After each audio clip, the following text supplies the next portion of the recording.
இன்றைக்கி soft, sweet and ஃப்ளேவர்ஃபுல்லான Kerala's traditional snack recipe chakkada எப்படி பண்ணுறதுன்னு பார்க்கலாமா? பேனை ஹீட் பண்ணிவிட்டு 1/2 டேபிள் ஸ்பூன் நெய், 3/4 கப் பலாப்பழம் பொடியாக நறுக்குனதை சேர்த்து ஒரு 2 நிமிஷத்துக்கு சாட்டே பண்ணிவிட்டு 2/5 கப் கரும்பு சர்க்கரை சேர்த்து 1 நிமிஷத்துக்கு சாட்டே பண்ணிக்கோங்க.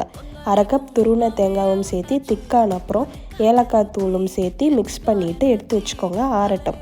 அதே பேனில் 1/2 கப் தண்ணி, உப்பு, 1/2 டீஸ்பூன் தேங்காய் எண்ணெய் சேர்த்து நல்லா கொதி வந்த அப்புறம் ஸ்டவ் ஆஃப் பண்ணிவிட்டு 1 கப் அரிசி மாவு சேர்த்து ஸ்மூத் டவ்வாக பைண்ட் ஆகி வர வரைக்கும் பிசைஞ்சு எடுத்துக்கோங்க.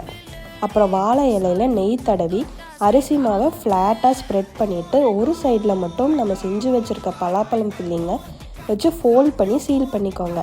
இதை இட்லி பாத்திரத்தில் 15 மினிட்ஸ்க்கு ஸ்டீம் பண்ணி எடுத்துட்டிங்கன்னா healthy and delicious chakkada ready. This would be the best tea time snack you have ever had.